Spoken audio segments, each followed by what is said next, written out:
मेरे सितारे मेरा मार्केट, मैं हूं आपके साथ विवेक चांडिल्य और मेरे साथ मौजूद हैं हेमा गुप्ता जी, जो कि जानी मानी मार्केट एक्सपर्ट हैं और फाइनेंशियल एस्ट्रोलॉजर हैं। स्वागत है मैम आपका और इंडिया डेली पर। और हम लेकर हाजिर हैं आपके सामने एक ऐसा शो जो शेयर मार्केट को लेकर, निवेश को लेकर आपकी सोच को बदल सकता है। जैसा कि आप जानते हैं, अपने इस शो में बात करते हैं हम शेयर मार्केट की उथल पुथल के ग्रहों के लिहाज से। फाइनेंशियल एस्ट्रोलॉजर हेमा गुप्ता जी के मुताबिक शेयर मार्केट में उथल पुथल का ग्रहों की चाल से बड़ा कनेक्शन होता है। ग्रहों की चाल से मार्केट प्रभावित होता है।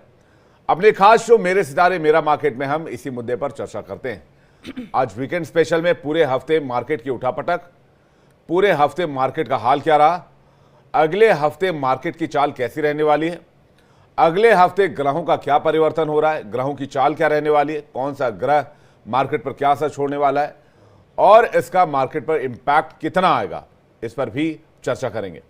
तो आइए शो की शुरुआत करते हैं और सबसे पहले कल के आंकड़े को देखते हैं। इस हफ्ते मार्केट तो मिला जुला रहा, लेकिन शुक्रवार को मार्केट में अचानक से सब कुछ बदल गया। सेंसेक्स में 1000 से ज्यादा अंकों का उछाल देखा गया। बैंक निफ्टी में 600 से ज्यादा अंकों का उछाल देखा गया। निफ्टी में 319 अंकों का उछाल देखा गया। अगर आंकड़ों की लिहाज से डालें, चार्ट पर नजर डालें, तो निफ्टी जो है वो 25,000 के पार चला गया और 25,112 पर बंद हुआ 319 अंकों की उछाल के साथ। बैंक निफ्टी जो है वो 675 अंकों की उछाल के साथ 56,253 पर बंद हुआ। सेंसेक्स 1046 अंकों की उछाल के साथ 82,408 पॉइंट्स पर बंद हुआ।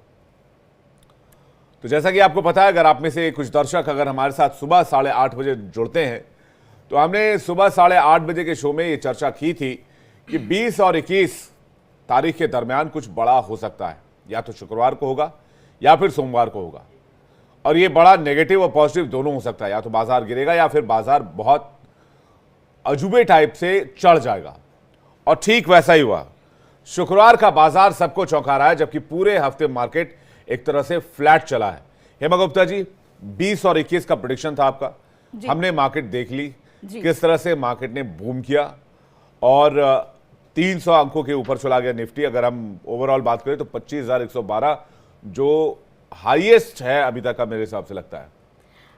जी, जैसे कि ये डेट मैं 1 महीने से इसकी बात कर रही थी, 20 और 21 तारीख एक डिसाइसिव मूव हम देख रहे थे यहाँ पे बाजार में, क्योंकि काफ़ी टाइम से आप देख रहे थे विवेक जी कि 25,000 के ऊपर बाजार जा नहीं पा रहा था। जब भी मार्केट जाता था तो एक स्लिप हो गए मार्केट नीचे आ जाता था, और हमने नीचे के जो लेवल देखे वो 24,700 750 तक के लेवल देखे। तो हमने पूरे महीने एक बाजार को रेंज बाउंड होते हुए देखा कि ऊपर गया 25,000 के ऊपर, स्लिप हो गया, नीचे आया 24,700 750 के बीच में, फिर थोड़ा सा मूव आया और इसी रेंज में मार्केट घूम रहा था 400 पॉइंट की रेंज में। तो कहीं ना कहीं मैं बहुत टाइम से ये बात कर रही थी कि 20 और 21 तारीख को ऐसा होगा कि या तो हम वो नीचे का लेवल ब्रेक कर देंगे और 1000 पॉइंट निफ्टी डाउन हो जाएगी, या फिर हम 500 से 1000 पॉइंट ऊपर की चाल चलेंगे। तो आपने देखा कि कल 20 तारीख थी, आज 21 है, सैटरडे है, बाजार क्लोज रहता है।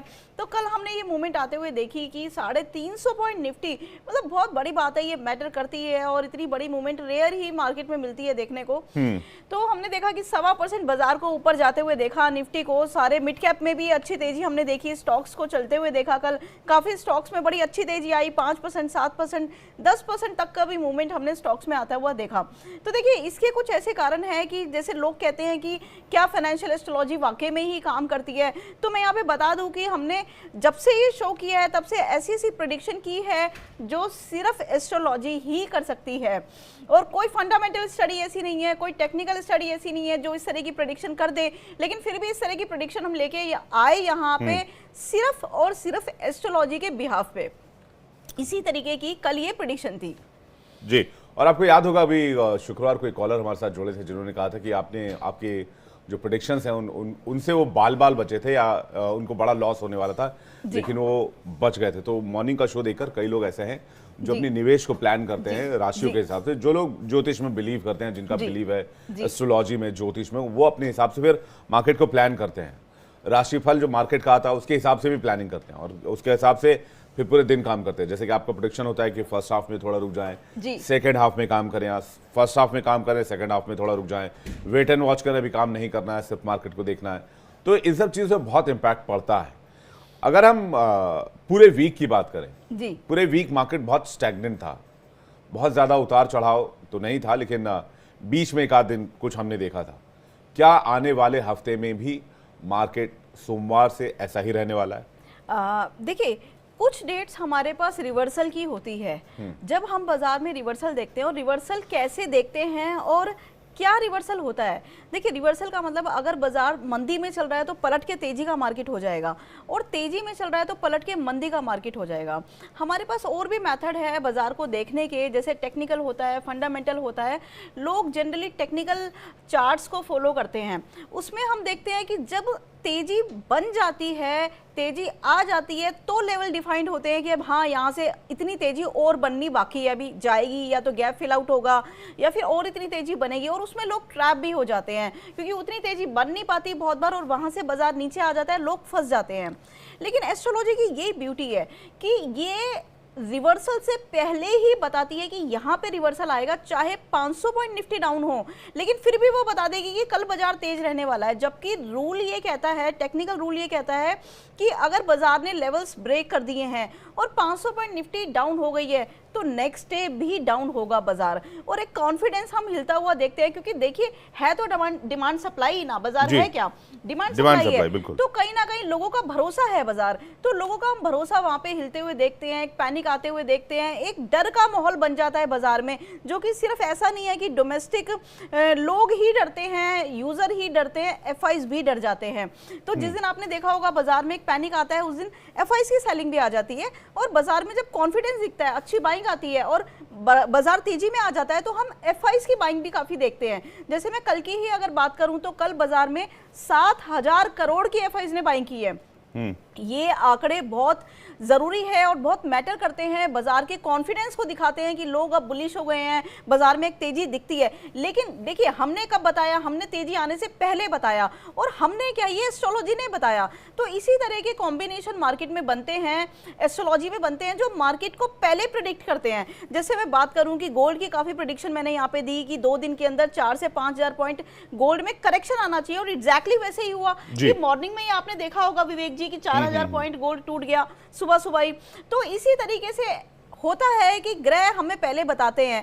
पीछे हालांकि हमने अभी इस चैनल के माध्यम से एग्री कमोडिटीज की बात हम नहीं करते हैं ज़्यादा, और उसमें हम कुछ न्यूज़ नहीं देते हैं, कुछ ग्रहों का परिवर्तन नहीं बताते हैं, या ग्रहों का जो भी इफेक्ट आने वाला है कमोडिटी एग्री कमोडिटीज में, चाहे वो ग्वार हो, ग्वारगम हो, धनिया हो, सरसों हो, सोयाबीन हो, इस तरह की न्यूज़ हम नहीं देते हैं। लेकिन मैं बता दूं कि पहले मैंने इस तरह की काफ़ी बड़ी बड़ी प्रेडिक्शन की है, जिनमें सरसों था, सोयाबीन था, 3,000 की आइटम 8,000 हो गई, और लोग बड़े हैरान होते थे कि ऐसा कैसे हो सकता है।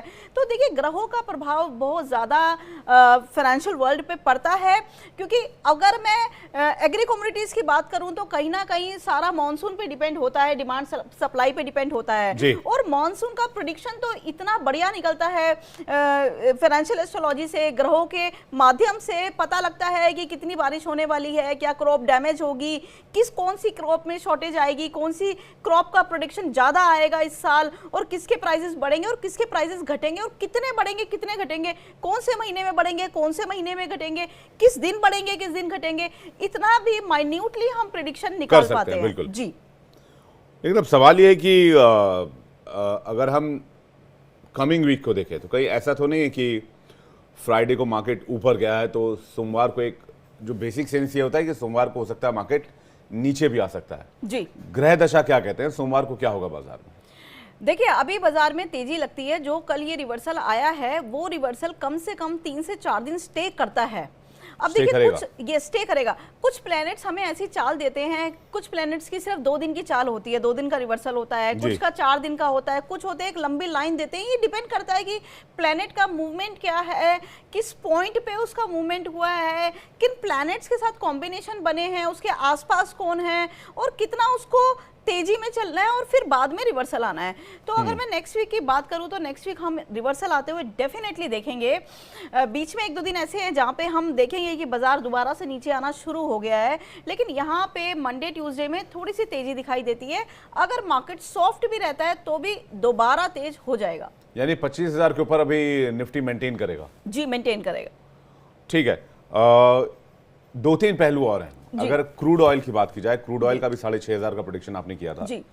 क्रूड ऑयल में भी सेम तेजी देखने को मिली, तो क्या ये प्रेडिक्शन अभी आगे के लिए भी है? क्रूड ऑयल में तेजी जारी रहेगी? क्योंकि एक तरफ हम वो भी देख रहे हैं कि ईरान और इजराइल के बीच जंग है, खाड़ी देशों में बहुत टेंशन है, जहाँ जो मेन जो है वो ऑयल प्रोडक्शन का जो हब है, सोर्स है।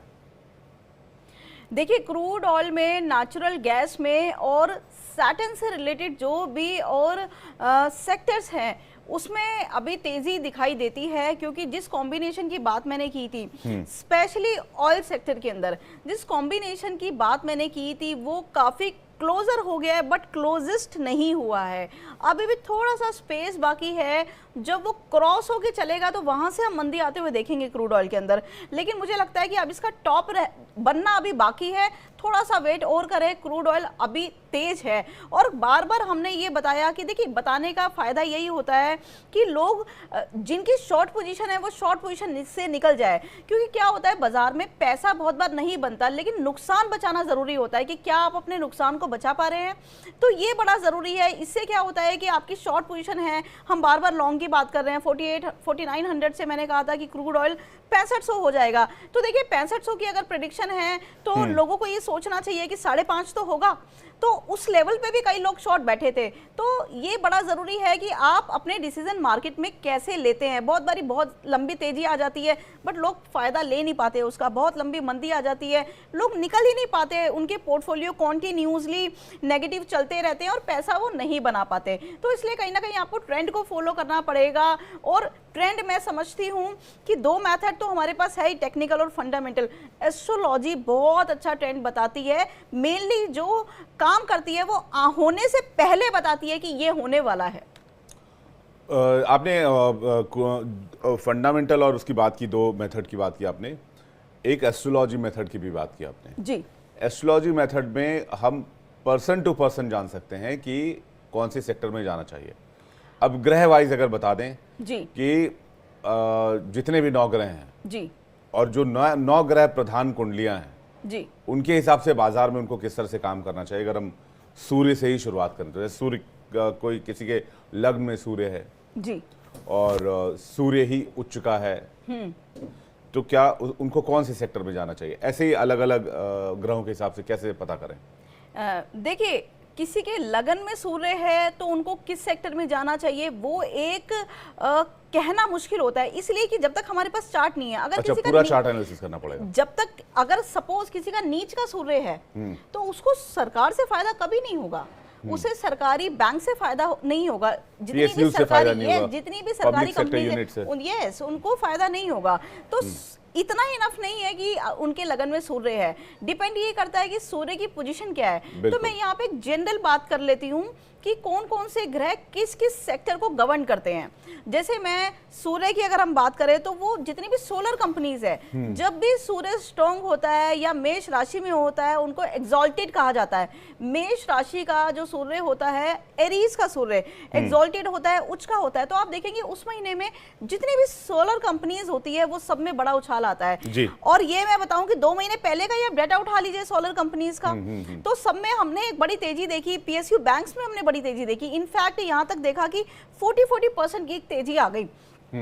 अब ये डिपेंड करता है कि क्या पूरे महीने तेजी आएगी, क्योंकि 30 डिग्री तक चलना होता है। एक महीने एक राशि में सूर्य ट्रैवल करते हैं, तो ये देखना है कि क्या पूरे महीने आएगी। अब उसके लिए अलग अलग कॉम्बिनेशन देखने पड़ते हैं कि उनके किस ग्रहों के साथ कॉम्बिनेशन है, कितनी डिग्री चल लिए हैं, कितने कौन से नक्षत्र के साथ कॉम्बिनेशन बना है, और बहुत सारे और मेथड्स होते हैं जो हमें यहाँ पे लगाने होते हैं चार्ट के अंदर, और देखना होता है कि कितने दिन ये तेजी स्टे करेगी। क्योंकि होता क्या है ना, तेजी है वो तो देख लिया आपने, लेकिन अब वो रुकेगी कितने दिन। मार्केट में प्राइस ही तो है सब कुछ की, एंट्री और एग्जिट ही तो है। आपने एंट्री तो कर लिया लेकिन आपको पता ही नहीं एग्जिट कब करना है, तो फिर क्या करेंगे? उसके बाद अगर सूर्य नेगेटिव जोन में आ जाता है तो आप सोलर में ही फंसे रहेंगे। साल भर तक रखिए, नेक्स्ट ईयर की वेट कीजिए फिर। तो वही होता है कि आपको एग्जिट भी पता होना चाहिए कि इस सिचुएशन से निकलना कैसे। हमने शेयर्स तो ले लिए बट कितना देके जाएगा वो में, ये मैटर करता है।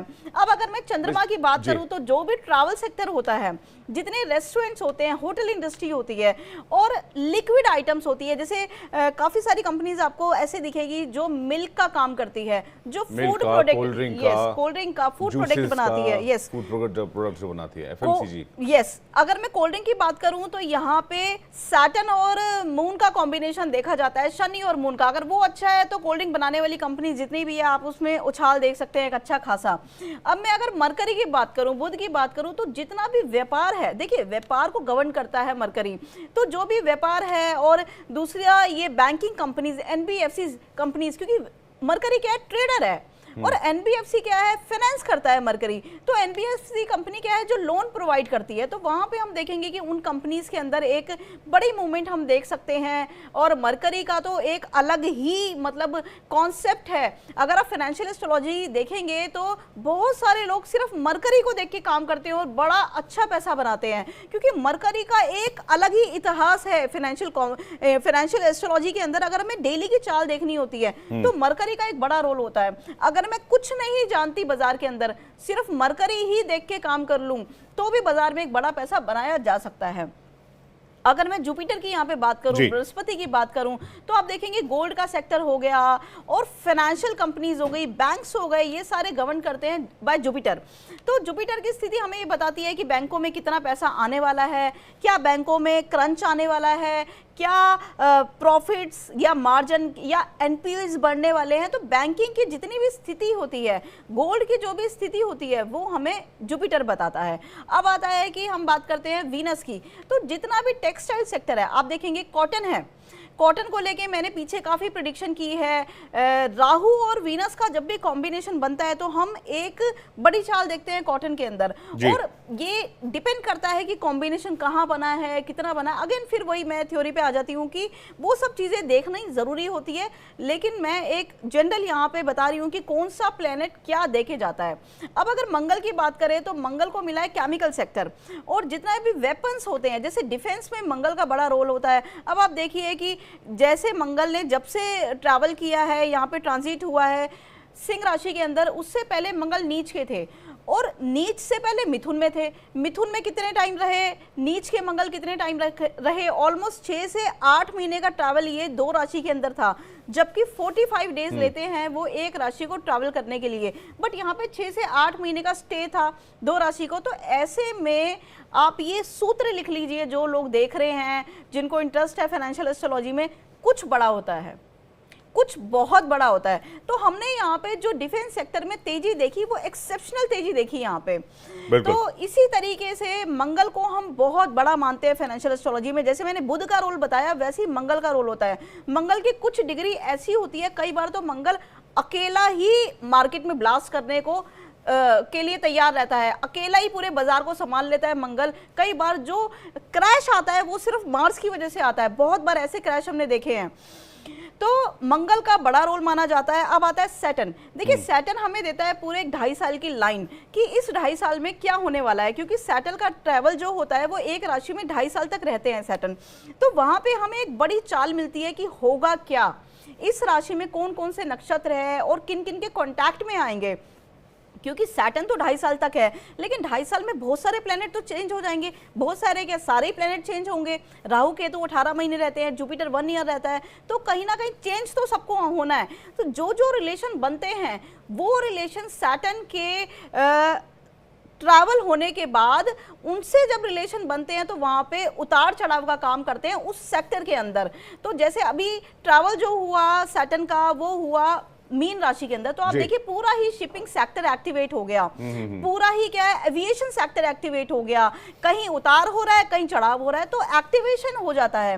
अब राहु केतु की मैं बात करूं तो राहु है स्पेस का कारक, 18 महीने की लाइन देते हैं, केतु 18 महीने की लाइन देते हैं, सन हमें 1 महीने की लाइन देते हैं। तो इसी तरीके से ये सारे ही प्लैनेट का अपना रोल होता है।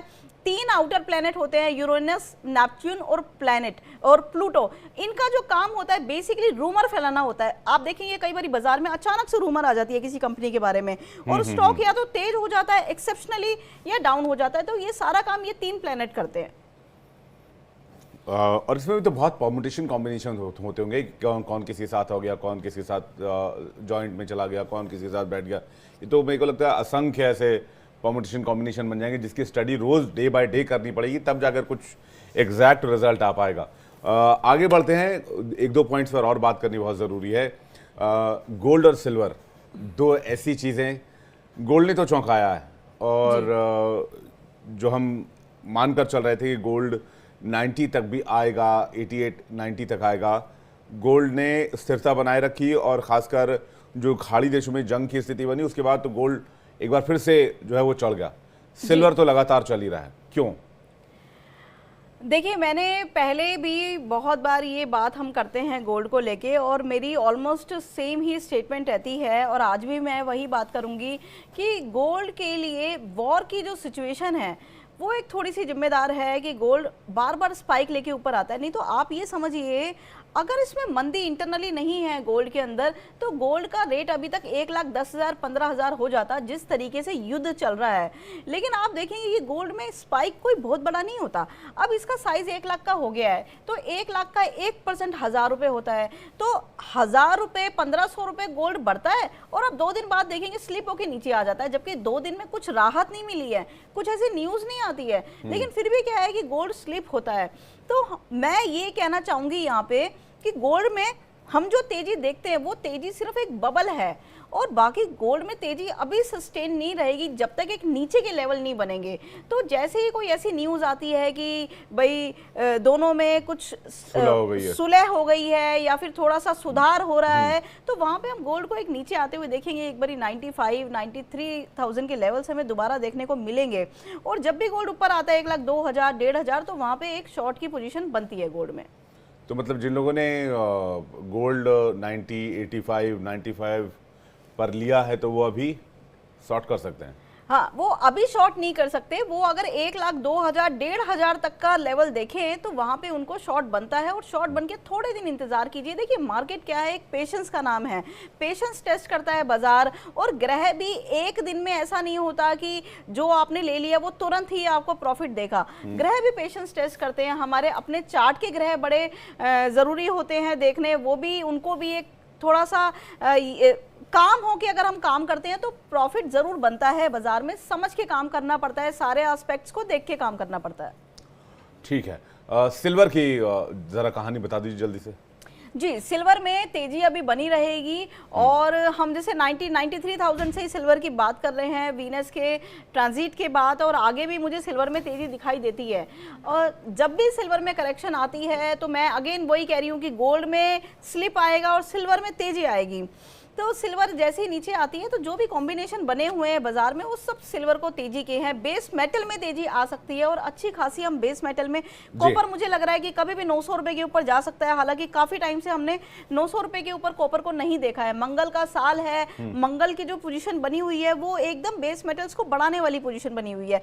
ऐसी पोजीशन के अंदर पहले हमने यूके मार्केट के अंदर सर्किट लगते हुए देखे, निकल में, जिंक में, इन कमोडिटीज में हमने लंदन के अंदर सर्किट लगते हुए देखे हैं जब ये कॉम्बिनेशन बनते हैं एस्ट्रोलॉजी के। तो मुझे लगता है कि एक बड़ा उछाल हम मेटल्स में भी देखने को हमें मिलेगा, हम देखेंगे आगे आने वाले टाइम में। एक आखिरी सवाल जाते जाते हेमा जी आपसे, अगले हफ्ते में कोई, जैसे आपने 20 और 21 का तारीख एक दिया था जी, 21 तारीख को कुछ देख रही हैं या फिर 21 यानी कि कारोबारी दिन के लिहाज से बात करें तो मंडे को कुछ देख रहे हैं या फिर हफ्ते में कोई एक ऐसा दिन देख रहे हैं जो जिस दिन कुछ बड़ा उथल पुथल आपको दिखता हो?